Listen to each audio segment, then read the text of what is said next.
aqui no Jornal da Manhã. Vera. Pois é, foi uma entrevista ali bastante esperada. O Bebiano não tinha falado ainda desde que deixou o cargo, veio aqui, falou longamente, expôs toda a razão da saída, mas o que fica muito evidente dos áudios das conversas entre o ministro e o ex-ministro e o presidente é que não foi o Laranjal do PSL nenhuma preocupação ética a pautar a sua saída do governo, e sim um assunto muito lateral, uma indisposição do Bolsonaro em relação à imprensa, sempre isso.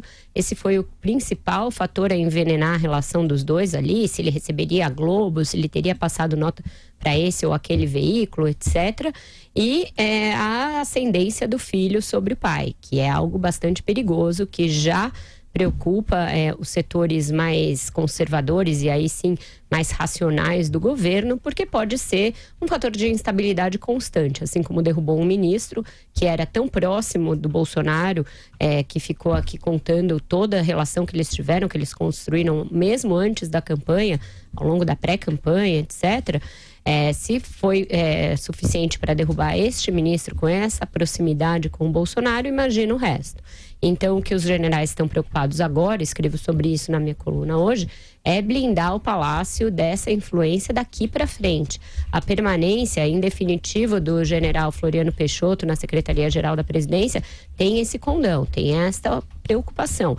Deixar esses cargos livres da influência do filho de Bolsonaro. Ele agora está escanteado, agora está um pouco quieto lá no Rio de Janeiro, mas os próprios generais acham que é algo até a poeira baixar e que ele vai voltar a exercer essa influência que exerce sobre o pai, que o faça então, portanto, nas redes sociais, no âmbito privado, mas não dentro do palácio, não no dia a dia da administração. Professor Vila.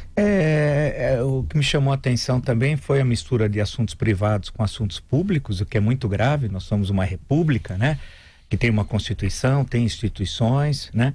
E a conversa realmente entre o ministro e o presidente dá impressão, e com a participação indireta de Carlos Bolsonaro, dá impressão que nós somos uma republiqueta.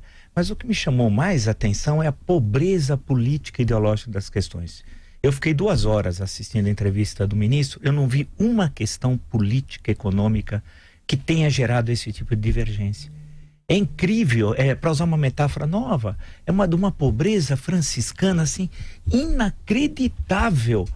Não é possível, inclusive na construção das frases, não há ideias, não há nada. Se vocês forem do fundo, qual a razão de toda essa crise? Tem a questão do Laranjal, etc., mas a questão é um negócio assim decepcionante. Por isso que eu falei de manhã, na primeira parte das versões, logo no início do jornal, que eu só faltava cantar lamento, né?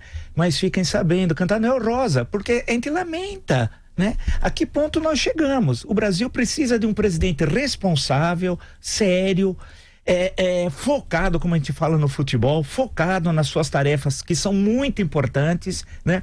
Temos as propostas que estão tramitando, vão chegar ao Congresso Nacional, tem um trâmite complexo. O Brasil precisa sair da crise que está, ter estabilidade política. Agora, nada disso ocorrerá se os 3 filhos, agora é um deles, mas os outros 2 são terríveis. É uma tríade infernal.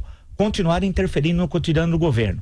Segundo, né, se o presidente tem que entender que ele é presidente de todos. Ele não é presidente somente daqueles que votaram no dia 28 de outubro nele.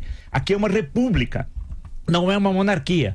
Então ele precisa da ordem unida. E os militares estão fazendo o que é possível para segurar o Jair. Falando assim, né? E já queriam segurá-lo no final da campanha. Alguns até me disseram, não vou dizer, evidente por quem, que sabiam qual era a situação. Mas o Brasil vivia um dilema. Ou ele ou o PT. É essa que é a questão. Ou ele ou o PT. Ou o retorno dos criminosos, do projeto criminoso de poder ao poder. Né? Era essa a questão que estava colocada. Portanto, os votos que Jair Bolsonaro recebeu não são só dele. Ele tinha cerca de 20% de votos, seria isso. Então precisa de, como eu disse ontem, responsabilidade. É presidente da República.